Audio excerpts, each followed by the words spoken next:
नमस्कार। ओम गं गणपतये नमो नमः। जय माता दी। आप सभी ने सुना होगा अप्सरा साधना। अप्सरा साधना, देखिए साधना बहुत प्रकार की होती है, जैसे जनन साधना, भक्ति साधना, कर्म साधना, राज्य साधना, हथ साधना। ठीक है। अब साधना कोई आसान नहीं है। जब भी हमको कोई चीज़ को पाना रहा तो हम उसको तप करके हम उसको पाते हैं, जिसको कहते हैं हम साधना, जिसके लिए कड़ी से कड़ी तपस्या करनी पड़ती है। आज यूट्यूब वीडियोज़ में आपने देखा होगा कि इतने दिन में साधना करो। हाँ, ये सिद्ध होता है, बट उसके लिए आपका फर्स्ट मेडिटेशन पॉइंट, त्राटक साधना मजबूत होना चाहिए, तभी आपका कोई भी साधना सफल होगा। तो आज जानते हैं हम अप्सरा साधना। अप्सरा साधना क्या है? किसी भी अप्सरा को बुलाने की साधना, जिससे हम धन, ऐश्वर्य, वैभव सब पा सकें, जो हमारी हर मुश्किलों को दूर करती है और हर सुख संपत्ति को उजागर करती है। चलिए जानते हैं कि अप्सरा साधना है क्या। आपने सुना होगा देव इंद्र के सभा में कई अप्सराएं थी। भूलोक में कई अप्सराएं हैं। ठीक है, भूलोक में कई अप्सराएं हैं।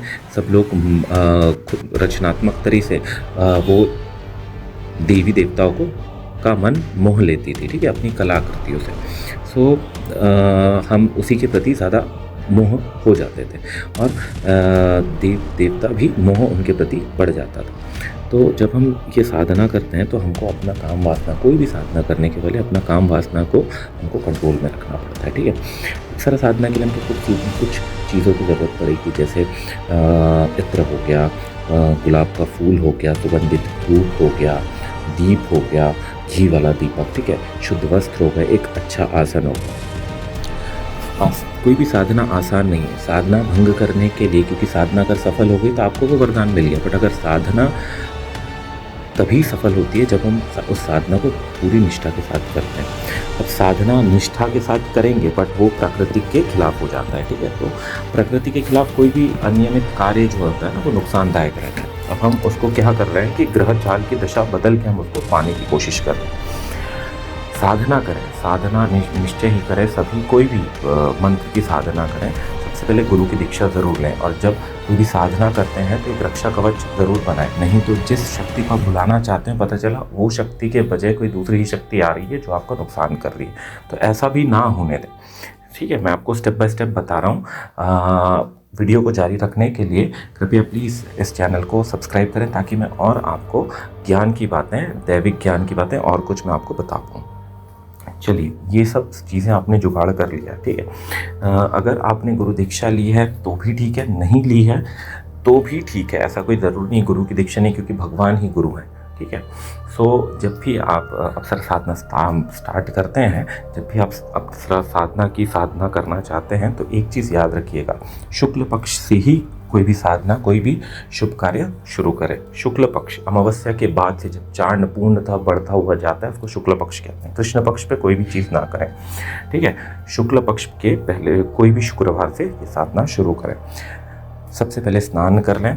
स्नान करने एक ऐसे रूम पे बैठे, ऐसे एकांत रूम पे बैठिए, अकेला ना बैठिए। भगवान देवी देवता रक्षा करने के लिए एक चित्र ज़रूर रखें सामने, या मंदिर में बैठे। घर के मंदिर में बैठना तो ज़्यादा ही शुभ रहेगा। शुद्ध चित्त होके अपने आसन को प्रणाम करके आप बैठ गए।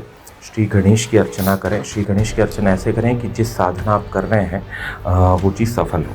उसके बाद आप अपने गुरु को प्रणाम करें, या कोई भी देवी देवताओं को गुरु मान के उस समय आप उनको प्रणाम करके ये आशीर्वाद लें कि जो भी साधना कर रहे हैं वो सफल हो और शुद्ध हो और चित्त हो। ठीक है, कोई भी भूल चूक हो क्षमा करें। जैसे आप आसन पर बैठे हैं, हाथ पे फूल, पुष्प, जल और चावल अक्षत हाथ में लें और संकल्प करें। सबसे पहले इसके पहले मैं एक चीज़ और बताना चाहूँगा कि जब आप ऐसी दैविक साधना करते हैं तो एक रक्षा कवच बनाना बहुत ज़रूरी। नहीं तो कोई भी बुरी शक्ति, आपने सुना होगा कई वीडियो में, कोई बताता भी नहीं है, जिस शक्ति को हम बुलाना चाहते हैं उसके बदले कुछ और ही शक्ति आ जाती है और फिर कुछ नुकसान हो जाता है। तो ये नहीं होना चाहिए। ठीक है, तो ये संकल्प, अप्सरा के संकल्प के पहले हम और एक संकल्प कर रहे हैं, एक रक्षा कवच तैयार करें, जिससे जो साधना में आपका मन ना भटके और आपकी साधना सफल हो। तो ये संकल्प के पहले हाथ में थोड़ा सा माँ गंगा का जल ले लें। श्री गणेशाय नमो नमः, ओम हनुमते नमो नमः। रक्षा करने के लिए हम रक्षा कवच बना रहे हैं। ओम गुरवे नमो नमः। ठीक है, अपने इष्ट देव को भी प्रणाम कर ले। ओम इष्ट देवताभ्यो नमो नमः, ओम कुल देवताभ्यो नमो नमः। ठीक है, ओम इष्ट देवेभ्यो नमो नमः, ओम कुल देवेभ्यो नमो नमः। मैं ये साधना करने जा रहा हूँ। कृपया ऐसा रक्षा कवच तैयार करें कि मेरा साधना भंग ना हो और ये साधना सफल हो। ठीक है, ये जैसे ही आपने ये प्रार्थना कर ली भगवान से, जल हाथ में रख के तो क्लॉकवाइज उस जल को छिड़का दें ताकि वो रक्षा कवच तैयार हो जाए। फिर क्या करना है, फिर से माँ गंगा का जल, पुष्प और अक्षत हाथ में लेके आपको संकल्प करना है अपने नाम से आपका नाम, गोत्र, स्थान पे आप रहते हैं, और उसके बाद कहना है, हे अप्सरा देवी, जिस भी अप्सरा का आप ध्यान करना चाहते हैं, साधना करना चाहते हैं, उनका नाम ले लें। मैं आपकी साधना कर रहा हूँ, कृपया मेरे जो भी प्रेमिका या भार्या बन के इस साधना को सिद्ध करें और इस साधना को सफल बनाने में मेरी सहायता करें। ठीक है, मैं 7 दिन करना चाहते हैं 7 दिन करें, 21 दिन करना चाहते हैं 21 दिन करें, 11 दिन करना चाहते हैं 11 दिन करें। ठीक है, इतनी माला करूँगा, कृपया मेरा मन ना भटकाएं और मुझे एकांचित होकर साधना को सफल करने का आशीर्वाद दें और सफल करें। जैसे ही आपने ये संकल्प लिया, फूल, जल, अक्षत जो आपके हाथ में है उसको ज़मीन पे छोड़ लें, भूमि को प्रणाम कर लें, फिर घी का दीपक लगाएं।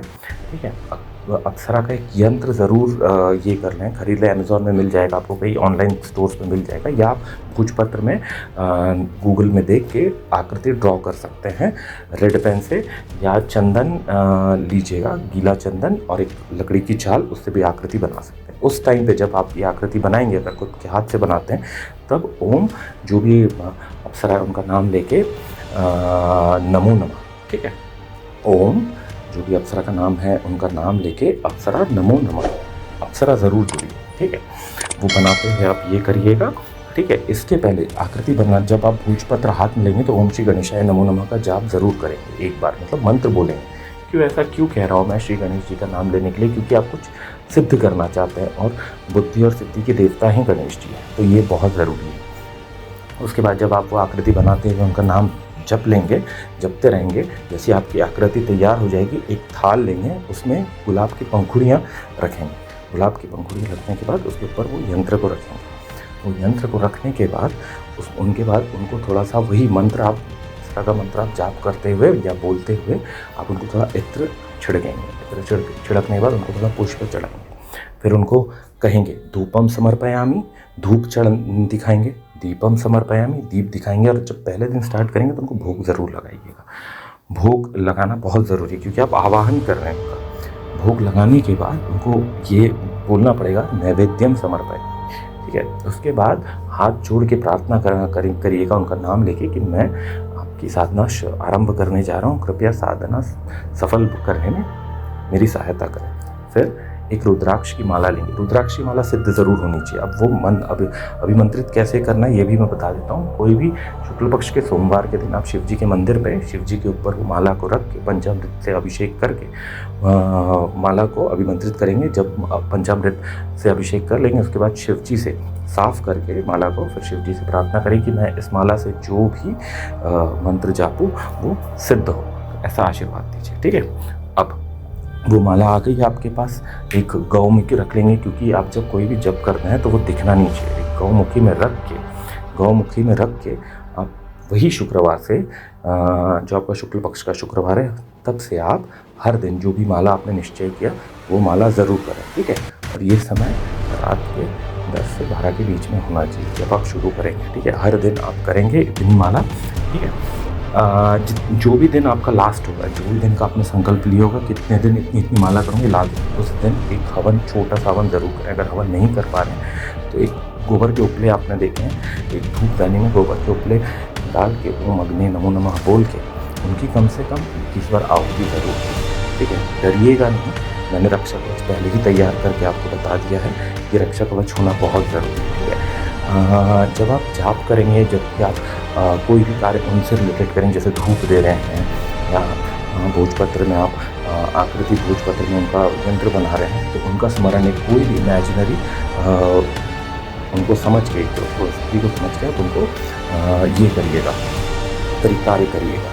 ठीक है, आशा है आपको वीडियो बहुत पसंद आया होगा। और भी अगर आपको इस साधना में कोई भी दिक्कत हो रही है तो मैंने व्हाट्सएप नंबर शेयर कर लिया है, आप डेफिनेटली कांटेक्ट करके मुझसे पूछ सकते हैं। देखिए, एक चीज़ मैं आपको स्पष्ट कर दूं, कोई भी चीज़ का ज्ञान लेने के लिए एक दक्षिणा होती है। दक्षिणा क्यों लिया जाता है, मैं इस चीज़ का आपको एक ये बता देता हूँ। आप हम लोग ये सोचते हैं कि मेरे पैसे जा रहे हैं, मेरे पैसे नहीं। दक्षिणा एक ये चीज़ है कि आपने ज्ञान लिया। अब जिस गुरु से आपने ज्ञान लिया वो नहीं चाहते कि आपका कुछ भी मतलब आपकी तरफ से कुछ भी अगर गलत कार्य हो तो वो अपने ऊपर ले। तो गुरु इसलिए प्राथमिकता दी जाती है गुरु को कि गुरु का नाम लेते ही भगवान, हाँ ये गुरु ने मार्गदर्शित किया है तो इसके द्वारा ये कार्य को सफल हो, इसलिए उसको एक दक्षिणा स्वरूप में दी जाती है। तो दक्षिणा को लेकर आप इतना कोई भी ये ना सोचिएगा, और जितना आप साधु संतों की गुरुओं की सेवा करेंगे निश्चल भाव से उतना ही आगे बढ़ेंगे। ये चीज़ याद रखिएगा, कुंडली में गुरु बृहस्पति का प्रभाव उतना ही मजबूत होता जाएगा। जय श्री गणेश, जय माता दी।